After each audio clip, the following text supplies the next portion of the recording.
When evil cops realize that they've been arrested, it's very rare that you see a police officer get arrested. Usually they just kind of let them get away with their crimes.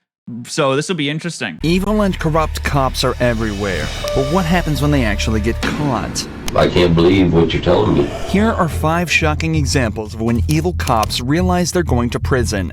Starting out with Detective Michael Neely, who was found in a hotel room sitting on top of his police chief's dead body. Mike and his chief Johnny Miller were away for a conference, and one night the two went out looking for a couple of drinks. But after a long night of drinking, Mike woke up in police custody and was immediately taken to the very same room he'd been interrogating suspects in for the last 10 years. Is this gonna have like some crazy twist to it? I mean, it says the title says evil cops, so maybe that's a spoiler alert. But is this gonna have some crazy twist where someone else did it and he was framed? Who knows? This time, it wasn't him asking the questions. So tell me, Mike, you guys flew out of Tulsa? Oklahoma City. Oh, dude, this is gonna be so weird because they must know each other. He's just playing on his phone the entire time, but they must know each other. So to interrogate someone that you've worked with probably for years in the past, because they look like they're, you know, a bit dated. They're not young bucks, we'll say. To interrogate someone for the murder of your own police chief, that's crazy. Oklahoma City, okay. And to Pensacola? Yep. Was it a direct flight? Nope. Where'd you guys stop? Houston. And then from there? He looks bored. To the hotel. That's it. Mike is or maybe keeping all his incredibly answers guilty. Short, which is a good idea in this situation. But it's up for debate whether it's because he knows it's the best move or just because he's still extremely hungover. I feel like he's taking this a little bit more seriously than, oh, dude, my head hurts. I need some ibuprofen and a full English breakfast to get me revitalized after a good night out. I'm pretty sure he knows that he's in a bit of nonsense right now. Also, you think that a police officer, at least would have the foresight to be like, oh, I don't really want to answer any questions until I get a lawyer, right? Because that's what you're told to do. That's what everyone says to do. Any problems or anything going on in the crowd? Just normal dinner or what? Just normal. Any drinks there or just dining with? A couple beers. Was it a early dinner, late dinner, or what? Pretty early. It was, I don't think it was dark yet. Tell me what you guys did once you got back to the hotel. That's about it. Just watched football game. That was a Dallas game starting. Mike said the night consisted of a football game and a couple beers, but in reality, bit more than a couple. Things went much further than that. Tests revealed. He's like, oh, we went back to the room, we drank a couple beers, I did a little murder. Both men's blood alcohol levels were around or above 0.3. To put that in perspective, a level of 0.4 is widely considered to be a fatal dose, and 0.3 will likely result in alcohol poisoning, a condition that can lead to death and loss of consciousness. Either way, both men will have been completely out of control of their own emotions and actions, likely leading to the horrifying events that occurred that night. I don't think that you could say you're completely out of control, right? I mean, obviously, if you're intoxicated, you have much less control over what's going on. You're stumbling around and stuff like that, but you don't just like accidentally kill someone. It depends on how he died, really. Do you remember hotel staff or a hotel employee coming up and telling you guys to keep it down? I don't remember that. So what is the last thing you remember as far as that evening until the football game? I mean, I know you're asking me questions, but can I ask you a question? Absolutely. Okay, homicide. Who is dead? Dead. Dead. Yes, sir. I guess I probably don't have anything else to say then.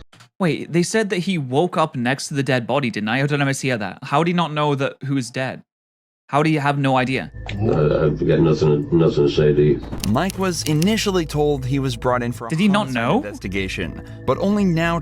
Was that maybe a ploy to be like, oh man, like I had no idea that he was dead up until now. See, now that you've said that, now I'm not going to answer more questions to make the police officers believe that, oh, he didn't know he was dead. Either he had no part in this, or he was so intoxicated that he didn't even know what he'd done. That it's his police chief Miller who died. Remember, Mike was so drunk last night that he almost certainly doesn't remember a thing. Yeah, he is still drunk in this interview as well. Knowing how bad his current position is, he decides to invoke his right to silence, telling the cops that he's got nothing else to say. But these are trained detectives, and they're about to put all their years of experience to work. They said the guy was, "This is a trained detective." It's the guy just sitting in the back on his phone the entire time. Second-degree murder. Okay. I had no idea what I was being charged with. Yeah, you're in charge. He seems pretty chill. You're fixing to be booked in the Escambia County Jail with no bond, and we've already notified your wife Okay. and The victim, I'm assuming. yes. Okay. You have any questions for us? I mean, I've got 1,000 of them, but I mean, really doesn't make it. Well, I mean, sure. Oh, he is still plastered, man. He is absolutely I mean, gobblesmacked. if you want to talk, we'll sit here and listen to you talk. I mean, we'd love to know what the heck happened. Did he take all his clothes off as well? They have a gown on We'll him. answer your questions, in return. So, I would love to know what happened to, well, I mean, do you want to continue to talk to us? If you do, then I mean, we'll tell you what happened. I mean, I would love, I would like to know what happened, because I'm telling you, I don't have any memory of any of this shit, and I'm shocked. Do you want to continue talking to us? Yeah, I mean, I'll continue to talk. I'd like to know what happened. The detectives use two techniques here to persuade Mike into staying with them. First, they're reminded of the position he's in, almost threatening him with the punishments he's immediately facing. Okay, it makes sense that he's not like, give me a lawyer, because he's completely drunk out of his mind. He's absolutely pissed. They ask if he has any questions for them. Obviously, given that they know Mike has no recollection of the previous night's events, he'll be scrambling to figure out what happened. Well, he if says there's he any doesn't. way out of it for him. Imagine you woke up in a jail cell being told you're going to prison for killing your boss while blackout drunk. You do everything you could to piece together that night's events. Mike is now starting to realize that's his only option.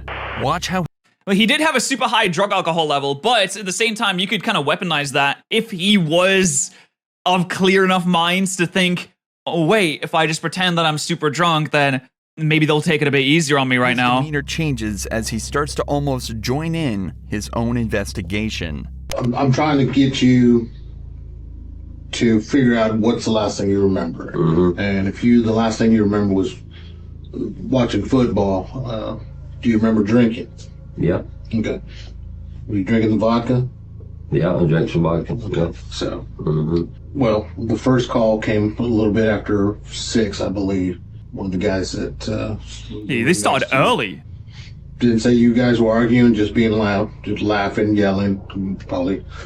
So the next noise complaint came out about 9 minutes till 10. This time, Damn, they were on a bender, man. They weren't actually blackout drunk at 6. But man, they were drinking for a long time. get anybody to come to the door. All he hears, he's knocking.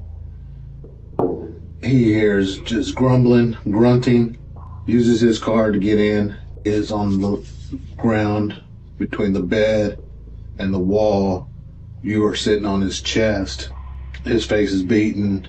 The statement that was given by the Jesus Christ. second noise complaint could hear a male saying, Mike, stop, and then it just went quiet. Okay, so they got into a tussle, maybe some kind of argument. Maybe someone said someone that they shouldn't have. They started to argue. They're belligerent. They're drunk. They're in a hotel room, so there's no one around them to break them up. Mike starts pummeling his face in. He's like, oh man, he falls to the ground.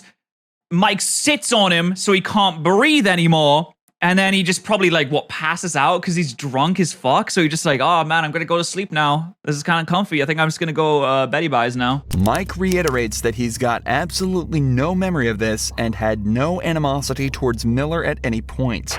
However, he also doesn't must have said show Summit. remorse at any point. He just sits there confused and quite obviously only concerned for himself, repeating that he just can't believe what happened. The officers detail a little more about Miller's body and try desperately to get Mike to remember anything at all about the events, but he just sits there in complete disbelief. I mean, you can't think of anything that would have triggered you to jump on? Nothing. I mean, it's nothing. It's Unbelievable. What could he? I don't know what he could have said. Maybe just some interpersonal drama. Maybe they were rooting for two different sides of the football match. One side wins, the other goes crazy. Before we get you across the street. No, I guess I'm getting booked into jail and. Yep, we're gonna get you booked in the jail and put in special housing over there so that you're not back there with the heads and stuff. Right. So you're not back there with the bad stuff? Oh no, we wouldn't want the murderer to go back there with the bad guys that are murderers. And I guess since he's a police officer, if they know he's a police officer, they're just gonna give him the absolute business. Because if you're a police officer in jail, that's like, I don't know how close it is to the pedos, the nonces, but it's definitely like of a similar level to being a nonce in prison. You get shanked on the regular. custody. You're not wanting to harm yourself or anything, are you? No. Michael Neely was What? indeed I mean, what was he gonna say? Like, yes? I guess I do want to actually right now. Like, can we do something about that? Maybe like tie me up or booked something. into jail and subsequently sentenced to life in prison on account of second-degree murder. But Michael took all this news surprisingly well. He just sat there and accepted his life was basically over, in complete contrast to the corrupt tactics of this police captain. Captain here we go. James French was caught drinking and driving and followed home by an officer.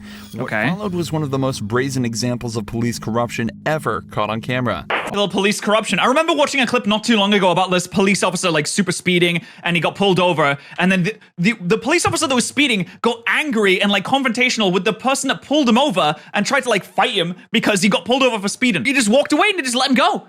He's just like, I'm gonna go now. It's like, you could just, if you're a police officer, you just get let go. You're like, no, I don't want to be arrested right now, sir. You're just like, oh well, I guess I'll have to get you later then. Stay in your vehicle. Back in your car. Do you think it's his chief? Drunk? No, the captain. He said, I'm, and the guy was like, drunk? He said, no, I'm the captain. A what? Captain. Of what? The big. Don't reach in your pocket. Get back in your car. Dude, that's fucking crazy. He just reached his pocket. An American police officer didn't shoot him. I applaud the man on his restraint. Well done. He did not immediately shoot him. Have a seat. I will. I'm not. Jesus Christ, he looks like fucking Slender Man right now. Jesus. Tonight. I just got a ride. No. Tonight, sir. What do you mean you got a ride? Okay. What? All right. police Department. Oklahoma City. What? He said turn the camera off. What? What division? Dude, he's like cringing at himself. Oh my god. How much we had to drink tonight, sir?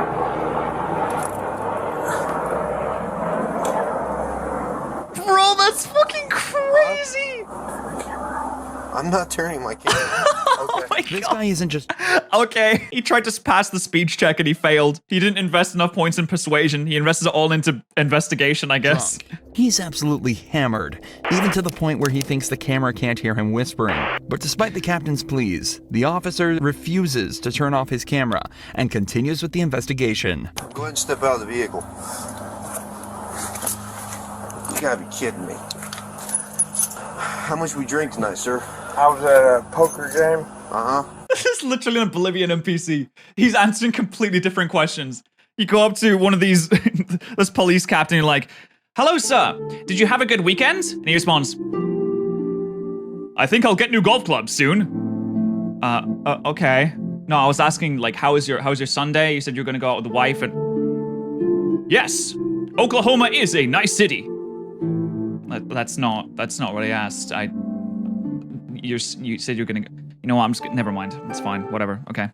Because you're swerving all over me when you turn on here. You didn't use your signal. I'm sorry. How much you drink? I'm sorry. Not much. Not much. How much is not much? I don't know. Beer, liquor. You say not much and you say you don't know how much you drank. I think if you didn't drink much, you'd know how much you drank. You don't have one bottle of beer and then forget how much you drank. Beers. 3 or 4. 3 or 4. How long ago was that? It's been going on a while. What do you mean? Did you drink It's been last going on a while? What time is it now? It's 0140. What a weird way to say the time. It's 0140. I know that different areas of the world say times differently. Like we say 6:30 in the UK, it means 6:30. If you say 6:30 in Germany, that means 5:30. It's a bit weird. If it was 1:40, I'd say it's like 20 to 2. That's probably what I'd say. Midnight. You think you should drive it? No, but I came from 4 blocks. Your mom lives here. I live here. You live here. Yes. Why do you say his mum lives here? Okay. You got any weapons or anything on you? I do not, sir. Those must have been a strong few beers, as not only was he stumbling over his words, but apparently also swerving across both lanes on his way home. The captain is then searched and told to stand in the open where he's tested on his balance and sobriety. Hands down by your side, please. Look straight ahead. You see the tip of my pen, sir? I still can't believe he was just like, turn off the camera. I can't believe he thought he would get away with that. I know he's drunk, but I still think, even if he was sober, he'd still try and get away with that.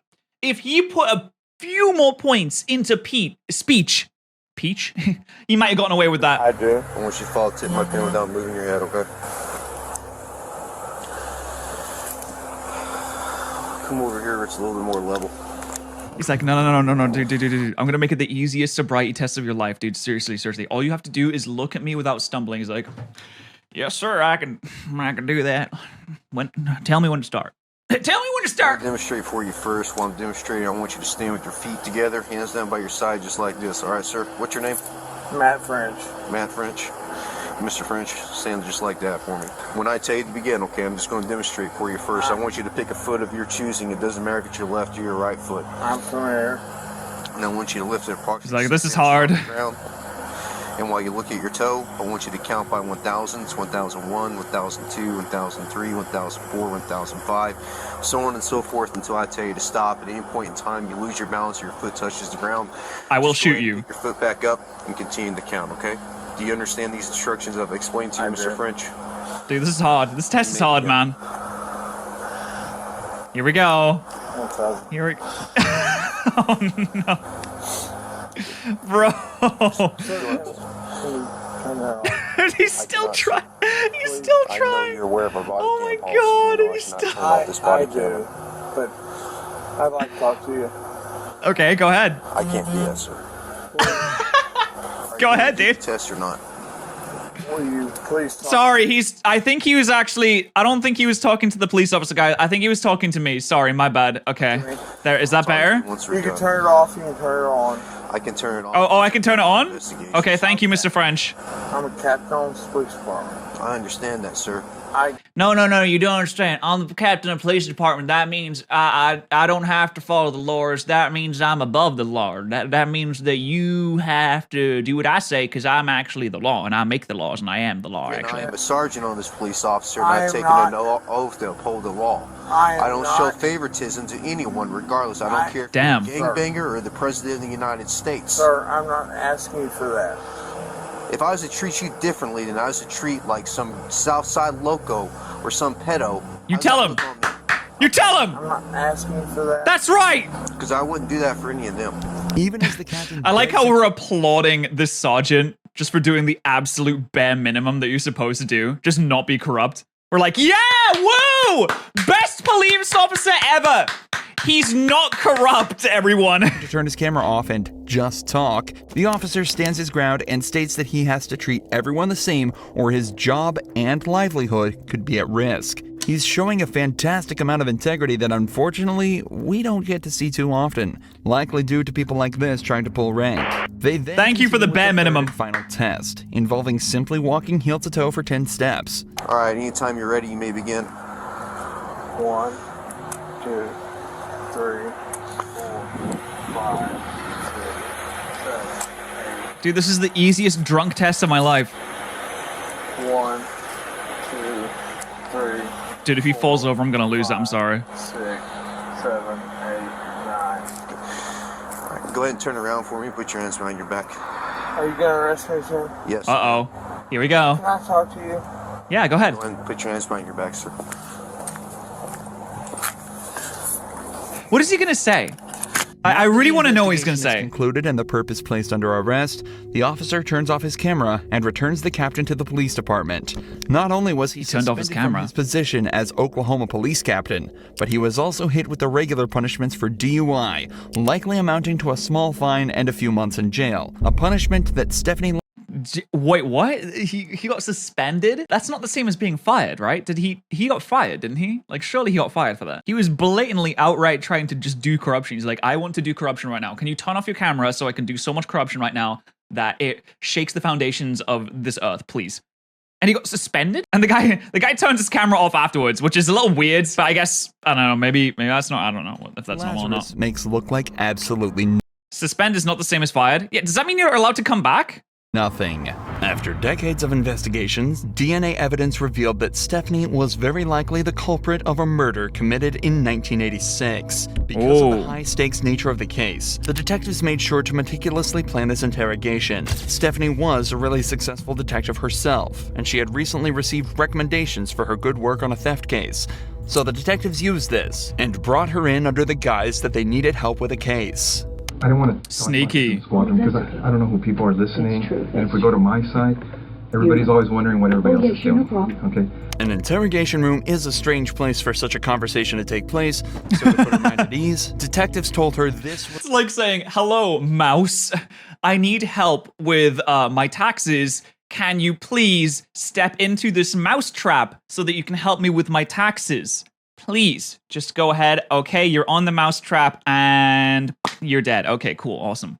was the place they'd least be likely to be overheard, as the case details were strictly confidential. Sherry Rasmussen's body had been found at her home after being shot 3 times.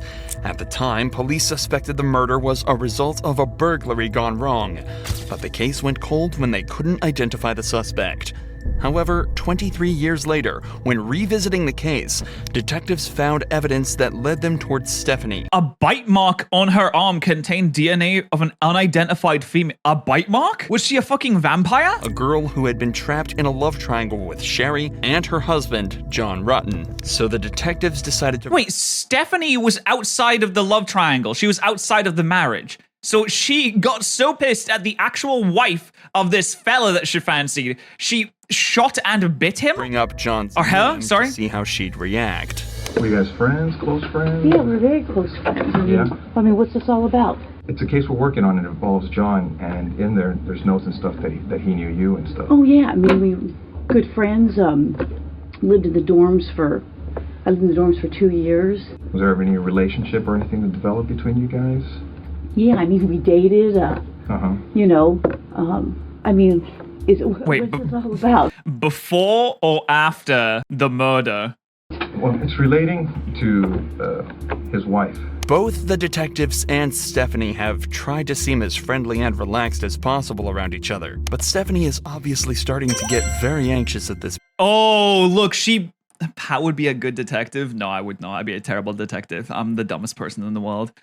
As soon as they said his wife, she immediately changed. She you can see in her face and the way she sits back. She's like, oh, fuck, I thought I got away with this. I thought I had made a clean getaway from that one. Point.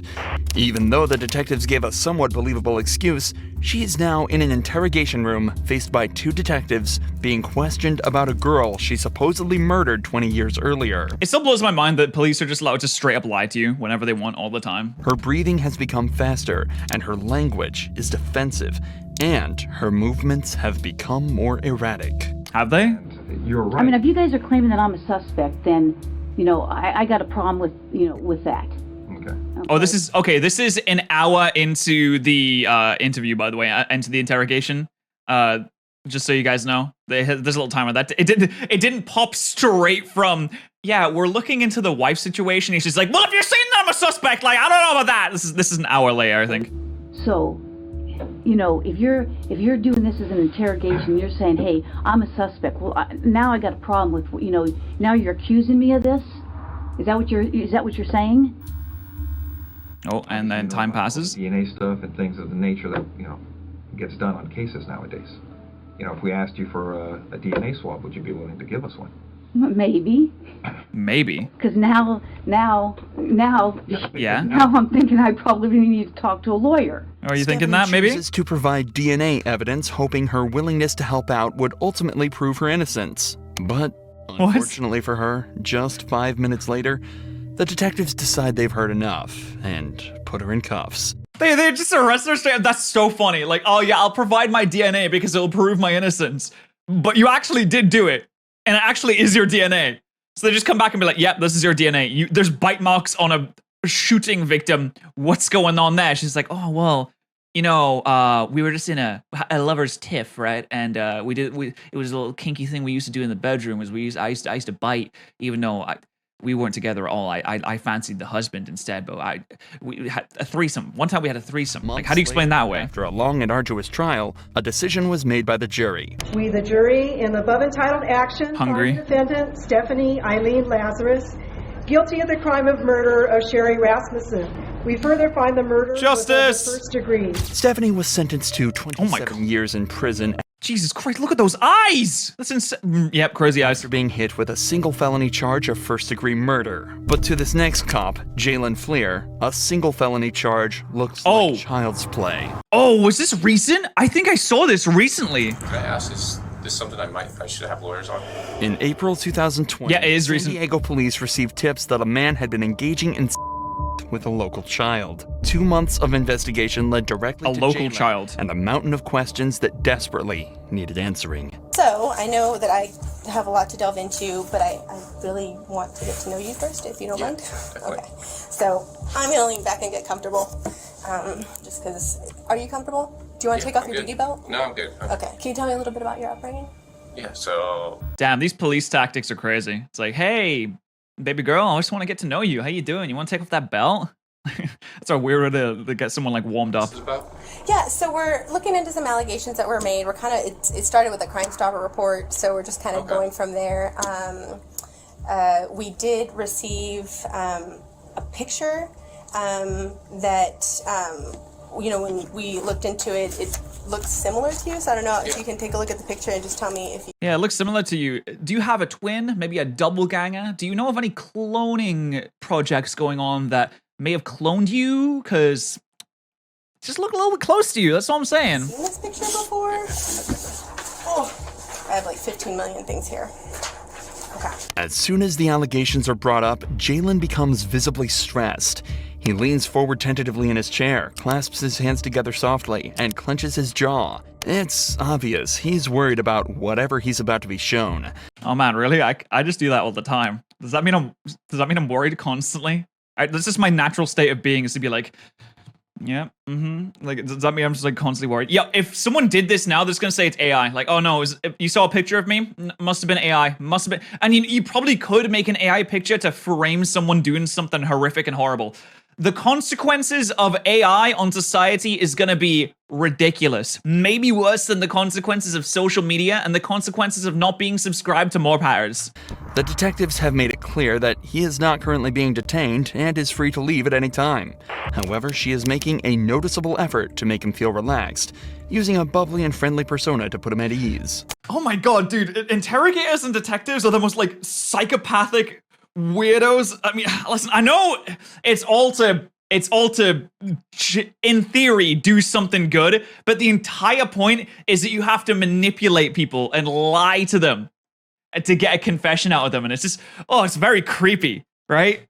Also, he is a nonce police officer. If you're one of those two things in prison, it's over. Like, if they find out, you are done. If you are both, it is double over. It can't be more over. He's gonna have to be in solitary confinement for the rest of his life. If he gets put in general population with anyone else, he'll be stabbed so many times, there'll be more stab wounds than person left. So this picture right here. Yeah, that's definitely me with the gross one. Okay, so this picture right here, how old were you when it was taken? I don't know, 20? 20? Okay, cool. That makes it very easy. So as far as like the picture, so this photo came up in connection with some allegations about you communicating with a younger female on Snapchat. Okay. Can I ask on Snapchat? I should have lawyers on. Jalen is starting to seem more and more stressed. He begins to sway in his chair more and becomes more closed off with his answers. But the pressure he's feeling now is nothing compared to what the detective is about to lay on him. So, you know, this, like I said, this photo was sent to this person, so they were in possession of it, and we can't find any connection or reason why this photo would end up with this particular person if it wasn't shared by someone you may know or yourself. I agree, yeah. Do you agree? I don't know why she would share that. Wait, I assume that the photo that they're talking about is, I don't know, dick pic, something of the like. Well, along with the photo came some additional information about your personal life. Okay. And based on some of the information you shared with me. Oh no, the photo was one when he was 20 years old. And that was sent to the younger girl. He's like, okay, my wife wouldn't have done it, I would do it, right? It seems to add up. Okay. The account that shared the photo and the information was called J178211, a Lol, he was my best man. A funny guy. Just gotta get to know him. Okay. Why wouldn't you want me to why wouldn't you want me to wrap my arms around you then? Tongue emoji, ha ha ha, JK. Unless it's not lying, it's using tactics of relaxing people so they don't feel stressed out and spill out accidentally. No, I mean, detectives are absolutely allowed to lie to you and manipulate you. In fact, the entire point of being like an interrogator is that you will do whatever possible to get a confession out of someone, right? If you think someone's done it, then you're going to do any kind of manipulation. You're allowed to lie, so you'd lie as well to do anything possible to manipulate someone into potentially spilling information that they wouldn't have otherwise. Seemingly random selection of numbers, until you realize that 17 was his college baseball jersey number, 82 was his high school jersey number, and 2011 was the year he graduated in. If this account was operated... Dude, is this just one of those guys that peak in high school or peak in college, and then it's all downhill from there? Like their best moments in life are in school, and then once you finish school, it's over. It's over. So-called enemy of Jay, they'd sure done their research. Jay, I'll be very honest. I want to know the truth. Okay, the information. Snapchat username previously confirmed Jay. Yeah, and it's just showing the numbers. Okay. Yeah, no, I never even heard of that account. Okay. Have you ever shared any images of your with anyone? Oh no. And how many times would you say you've done that? A lot. Did you ever a lot? videos of you having with anyone? With anyone? No. I've always had personal videos of me and my wife. That was it. And my ex actually had one, but... Jalen then rightly decides that he's already answered enough of the detective's questions and asks him for a lawyer. However, unfortunately for him, he's quickly handed a search warrant, allowing the police to seize DNA, his phone, and his car. Police used this to gather a mountain of evidence against Jalen and, just a few weeks later, turned himself in. Jalen was charged with 20 felonies, including 20, whoa, acts with children under the age of 14. Under the age of 14? Oh my, that's fucking ridiculous. Dude, no one under the age of 17 should even be on the internet, man. No Snapchat. No Snapchat allowed. Pandering children under 16 and engaging in the child under the age of 16. Oh, dude. Why, Jay? Why would you do this? A few months later, he was sentenced to 12 years in Dude, I'm gonna be honest. He needs more than that. I think anyone would have gotten more than that. 12 years? Prison, a fraction of the amount Grant Hardin received after a murder investigation led to the shocking discovery of a crime committed over a decade earlier. Grant has been apprehended on suspicion of murder, but the secret he was hiding would end up making him so desperate, he would try everything he possibly could to escape. On the 23rd of February, James Appleton had pulled into a parking lot on Ganridge Road to take a phone call with his brother-in-law. Suddenly, a loud banging sound was heard over the phone, and the line went dead. A passerby had spotted a white Chevrolet Malibu parked behind James's car that immediately sped away after the loud noise. What was this, like an assassination on someone that he knew, or was a police officer just so spooked about another car existing, he was like, I gotta shoot it, man. I have to immediately kill this car. When I went to check on James, he was lying dead at the wheel with a gunshot wound to the head. Gateway, Arkansas is a small town of 400 people, so the owner of the Chevy was quickly determined to be Grant Hardin, a 50-year-old police. Wait, there's a police chief of a town of 400 people? This may just be a cultural thing, but in my town of about, I think there's about 15,000 people where I grew up, and it was a small seaside town, right? I don't think there's even a police station. Like, that's bad, and I don't think that's a good idea. How do these communities even afford police in the first place? How many police officers do you need for a town of 400 people? There can't be that many, right? Officer who had lived in this town his whole life. Later that night, Grant's vehicle was stopped at a police roadblock after taking his family out for dinner, and he was quickly brought in for questioning. But unfortunately for everyone involved, Grant's experience in law enforcement would prove to make this interrogation one of the most excruciating and difficult that Arkansas police had ever had to deal with. I'm Detective Chamberlain. I know we have James Chamberlain. Okay. Did you used to be a police officer somewhere? Or I recognized you, but I wasn't 100% sure where I knew you from. But somebody said that you used to be a police officer in Gateway or something like that. Okay. The interrogation begins casually as Detective Chamberlain opens with questions about Grant's career. As they're both police officers, he assumes he can strike an immediate middle ground with him, building trust between them and hopefully getting him to relax so he'd give up information easier. A strategy that he'd soon find out had the opposite effect. Grant has then read his rights, but decides this is where he's going to start making it difficult for the detectives. Here's the thing. I want to talk to you about... He just like thinks about it in his mind. He's like, oh, this is when I'll make it difficult for them. This is when I turn it up to hard mode. What you've done today, okay? Can you just take me through when you woke up this morning to when you got stopped by the police out there in... What's the name of that road that you're on? I'm sorry. I'm going to drop... Gant Ridge? I'm not going to say anything after I've been read those rights yet. Okay.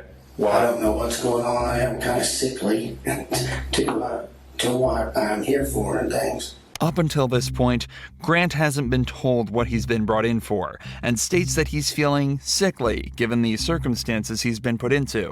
Given his disturbing body language, he may also be feeling exposed and... Is this disturbing body language? I mean, I don't know. I'm not a body language expert. It just kind of looks like he's just kind of like sitting... somewhat in a chair due to being the suspect of a case instead of the detective for the first time in his life. So you don't want to explain what you've done today? Did you? Is there a reason behind that? What was the first thing said? I have the right to remain silent. Okay. So you're telling me... Oh my god, is he debate broing? There's no way he's debate broing. He's like, actually, you just said I have the right to remain silent. So I'm going to exercise that right as a citizen of this United States of America. Okay, cool. Hang tight right here for just a few minutes, okay?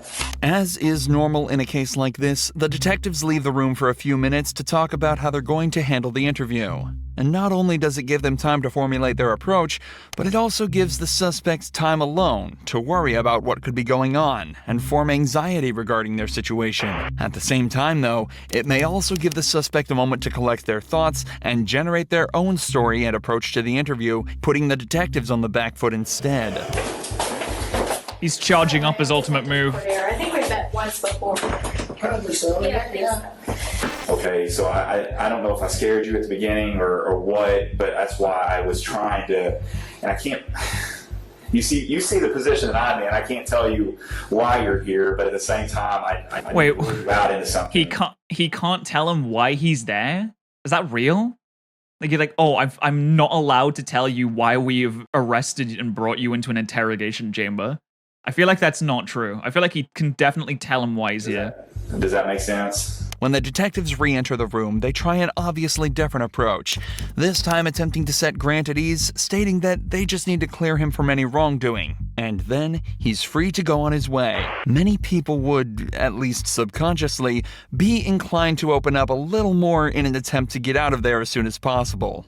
But Grant has other ideas. Would you be willing to talk to me about your day, knowing that I need to rule you out of something, or like I'm just... I mean, this is exactly how it's supposed to work. They're gonna be like, oh no, I just need to help you. I'm here to help you out, man. I'm here to I'm just don't want to rule you out of something. Then you can be on your way. Can't tell you what it is. You know, you're just gonna have to guess what it is. Maybe you can make it up on the spot. I just want to help you out. It's like you're gonna help me help you. Help me help you. If you didn't do anything wrong today, you have nothing to worry about. Yes, I would have liked to, but before the rights were read. So not knowing what's going on. Yeah, and you understand. I mean, I guess that's how you're supposed to play it. I mean, he knows how this is supposed to work. He's worked on the police. He knows what they're doing. He knows like their tactics. So why would he give into any of it, right? We read those rights to everybody who comes in here. It's not just you. It happens to everybody that walks through this room and talks to us. As a former police officer, Grant is fully aware of all of this. He also knows that staying silent is a right and should not be used against him to imply guilt. So he continues to refuse to answer any questions to try and shake the cops off. I guess my question is this. knowing what I just told you, I guess if it was me and I was, if I was in your position, I'd be like, hey, James, I did this. Or Grant, I did this. I was at, here, and here. And I would just be done with it. But at this point, like, I can't clear you from this because you could still potentially be a suspect. I don't know if I'm not explaining it right or what is going on here. It fine. I just have to, once the rights have been read, I have to, it says I have the right to be silent. Yes. Okay. He is doing a shit job at this, but I don't think there's anything that he could say to make him like open up, because he knows how this works. He knows that detectives are like actively trying to manipulate him. He knows that they're actively trying to maybe lie to him, maybe be a little bit dishonest, maybe try to get him to say something that he's not supposed to say. So it's in his best interest to just say absolutely no. And this guy's not doing a good job at convincing anyone that talking is the right thing to do. Just tell me this. I know you were a police officer before, right? You're a police officer in Gateway? He's not going to say anything. It's an easy yes or no. Well, I can see that. Police detectives absolutely owned by someone just not saying anything. If they encountered someone that was mute, it would be over for them. We can do this all night. I mean, it doesn't bother me. You're going to continue to be a suspect until I find. No, you can't. Okay. I mean, he can't do it all night, right? This is crazy that you're just allowed to. I mean, they think that he's done a crime, and he probably has done a crime. He's probably murdered someone. But if you pick up someone that you think has done a crime, but they actually haven't, you take them into an interrogation chamber, you say that you're not even allowed to tell them why they're being held in an interrogation chamber, and you just sit there just talking at them the entire time, trying to get them to say something that would incriminate them. What if they're wrong? Like, how is this legal? That's like legal kidnapping. Fortunately for the detectives, Grant is exercising perfect form within this interrogation. Refusing to talk greatly hinders the investigation as a whole and completely prevents the detectives from making progress, all while being completely legal. This is why Detective Chamberlain is starting to appear visibly annoyed and decides to take a break from the interrogation, as letting emotions take. He's like, man, this boss battle sucks. I don't like it. He keeps failing the quick time event. Control in an investigation like this can be extremely dangerous for the detectives. But once again, this time alone can also give the suspects the chance to come up with a plan.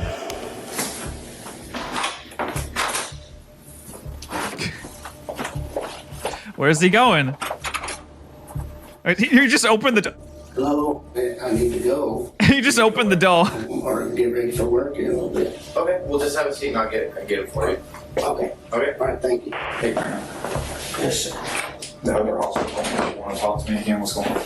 He tried to leave the game, but then he realized he'd lose XP if he did. I'm just ready to go. Okay. And I'm not ready for you to go yet, so you're not going to be able to go. I've got other things that I'm doing right now, so. I just. He said, I've got other things that I'm doing right now, so you have to stay here. That's ridiculous. I was gonna go. Oh, no, you're not going to tell go. you that. Okay. Yeah, no, you're not. But I'm going to. Okay. Perfect. Thank you. Oddly enough, in many other investigations like this, now is around the time where an officer may attempt to come to a decision regarding the suspect. The interview is obviously at a complete standstill and no progress is being made in any direction. The standard protocol would be to either gather the information needed to charge the suspect for a crime or release them based on a lack of evidence. But whether the detective thinks he can extract more information or if it was an ego-based decision, Grant is told to stay and continue the interrogation. Nah, it's 100% ego. He's so pissed that he's not getting anything out of him. He's just like, no, stay here. Stay here. He's like, well, I'm allowed to keep you here, so you gotta stay here. Even though he probably killed someone, so you should probably just grab the evidence. That means he must have evidence, right? He must have a ton of evidence that this guy killed a guy. Because he's got him in. He said, I'm not allowed to tell you what we're even doing here. He must have a ton of evidence. He's trying to gather some other stuff. So it's an ego thing. He's like, okay, well, we already have the evidence because we're not letting you leave. I just want to get you to say it. I just need something out of you, please. I need to say to myself that I'm a good detective. The police then try to take some time to piece together more of the story, talking to witnesses to try and place Grant at the scene of the crime. Despite his silence being perfectly legal and acceptable, it greatly increases the detective's suspicion towards him. Suspicion that's only heightened when Grant's wife says that his only alibi was that she thought he was spreading grass seeds at the time of James's death. All signs point towards Grant, and Detective Chamberlain goes back in for round 3. Detective Cordero is talking to your wife right now. I talked to her a little bit. So I've kind of got a timeline of where you were and where you weren't today. We all know what happened, okay? I'm not trying to get you in any trouble. I'm not trying to get you in any trouble. I mean, you clearly are. You put him in the interrogation hole and you're not letting him out. And you just keep going back. You keep trying to reload a quick save to try and start from the beginning again so you can try new dialogue options and it's not working. I'm not trying to get her in any trouble. You've got a little daughter, who's 16, who needs her parents. Okay? That's why I'm going to put you in jail. If you've had a problem with this guy for a while, and this was an accident, or you maliciously chased him down, or what happened. But if I don't get your side of the story, I won't ever know. We're writing a book. You got chapter 1, you got chapter 2, and chapter 3. What is he? Chapter 1 What is bro waffling on about? You're writing a book? is what happened today, what started out today, how your day started. Chapter 2 is what led up to the incident, and chapter 3 is you telling me about what happened to lead you up to that. I know you went to eat, out tonight. I know what you said at dinner. I know that you went to Lowe's afterwards. I know everything, but I don't. I'm gonna be honest. This book kind of sucks. And if I don't know that, I've got to assume the worst. I'll let you think about it.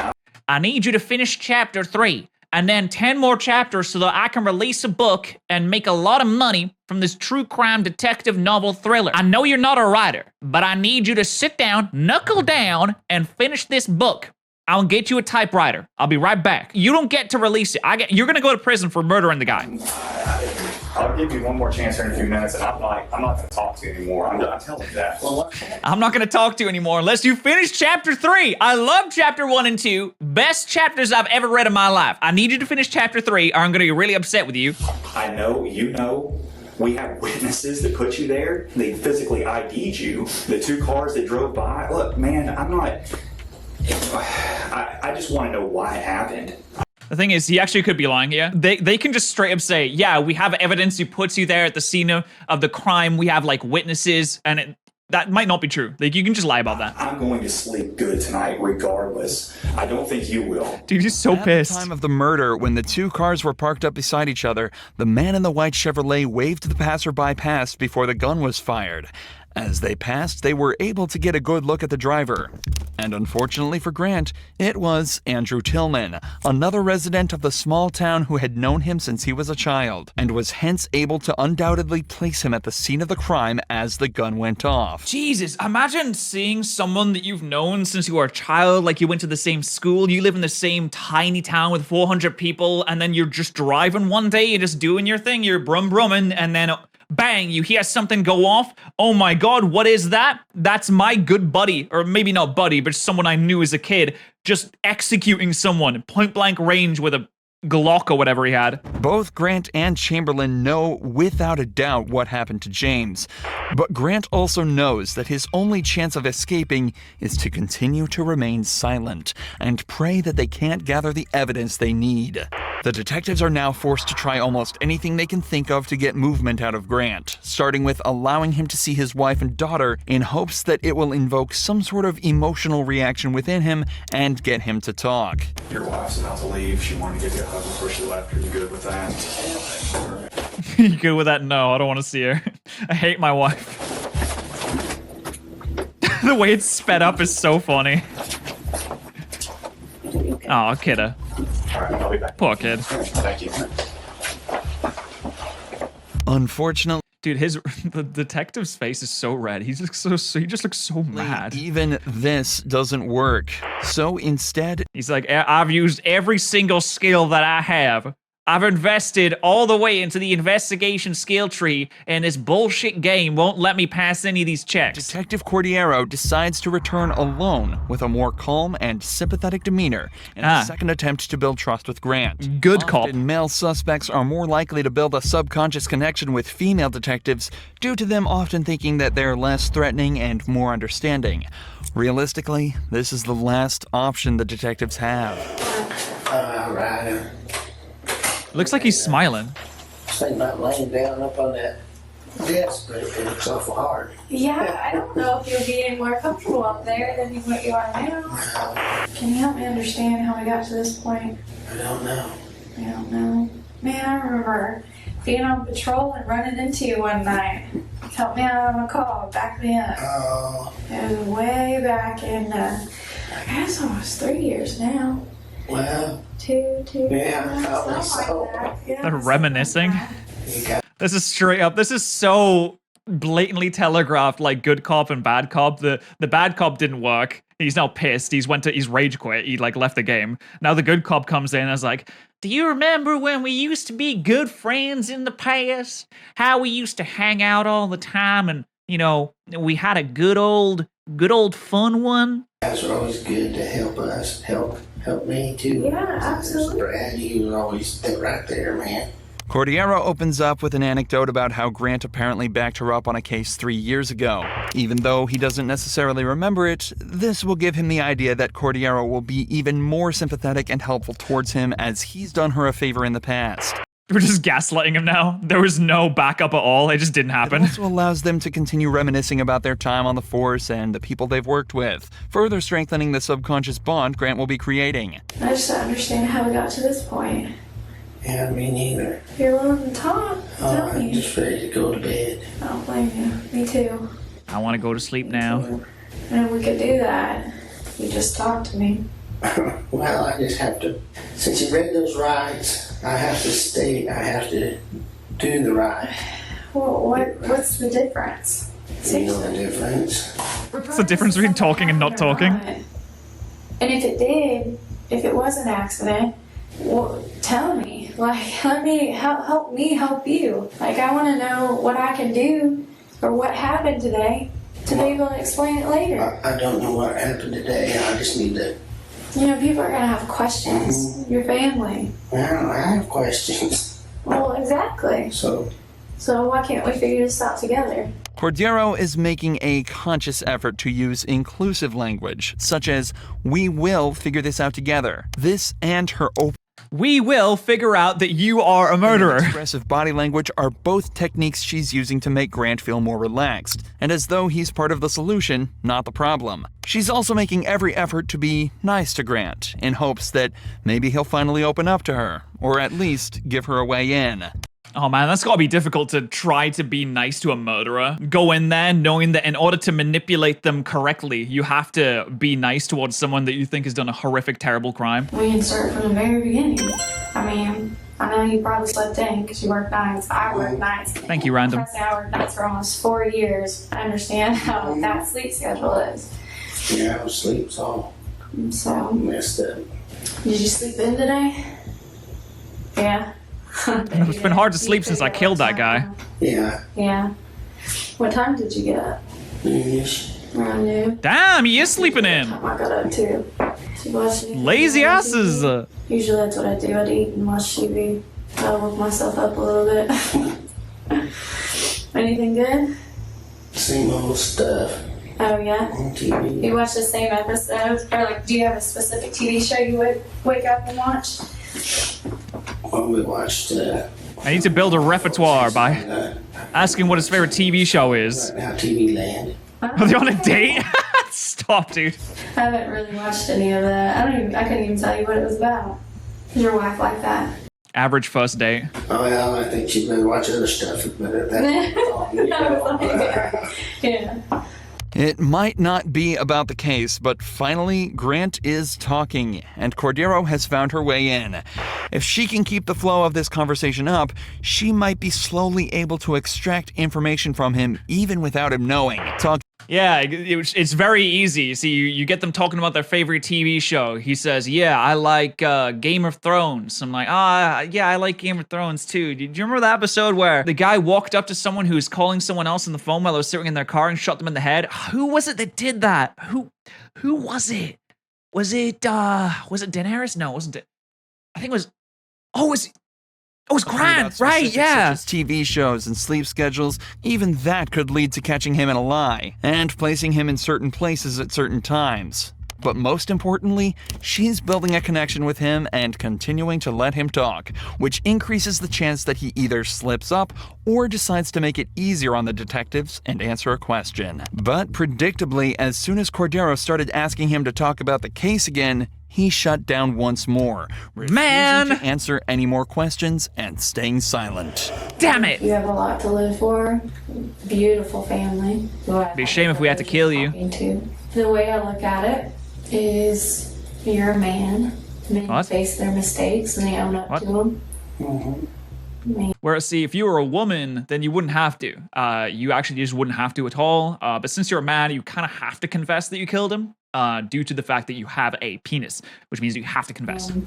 They figure out Interesting tactic here. Figure out how to solve it and move on. Like I said, I'm honestly here to help you. I want you to understand that. I wouldn't spend my time in here with you if I didn't. And that something happened today that needs to be explained. Did you make a mistake today? Even after reminding him of his family, Grant doesn't move an inch. Again, realizing that his only chance of being let off is to not speak and hope they don't find anything. Uh-oh. I like this fella that was a detective here. No, you didn't. That guy was not a likable person from your point of view, Grant. He was doing everything in the book. He literally went through every single possible thing that you can do. I don't care about that and stuff. And I just don't know how to I haven't had this happen before. Being brought in and interrogated for something. So I really don't care, but I just don't know how to do it. It's my first time doing a crime. Silent, sitting over here looking like a jerk. No, you're not. Honestly, you were far from that. No, you're not a jerk. You're a murderer. Don't you know why you're here? You're a very polite murderer. I'm just gonna, can I get a lawyer? Yeah, it's up to you. And she's all sad. Like, oh, yeah, you can get a lawyer, but we were having such a good conversation. Come on, just say that you did it. Come on. Go, Grant. Come on, Grant. Just say you did it. Come on. Obviously something's going on and I need one. I just want to hear your side of it. I want to get a lawyer. After hours of almost pointless back and forth, Grant finally asks for a lawyer, meaning the detectives can no longer question him, and concludes the interrogation. But this is far from where the story ends. Between this interrogation and the final court hearing, Grant and his lawyer both realized that there was simply no way he was going to be released scot-free. Not only was there a man at the scene of the crime who all but saw him pull the trigger, people were also starting to Oh my god, no. No way! Wait, is that is that a Confederate flag? I don't even think it is. What is that? What flag is that? I don't even know what it is. Like the Confederate flag looks different to that. It just has like it's very similar though. It has like the same colors. It's a state flag. Oh, was it like Missouri's Arkansas flag? Oh, I think it is. Maybe? I don't know. Yes, I think it is the Arkansas flag, the Arkansas flag, which is interesting because he lives in Missouri. Also starting to realize that he'd actually either been fired or resigned from 3 different police force jobs before becoming the chief of police in his hometown.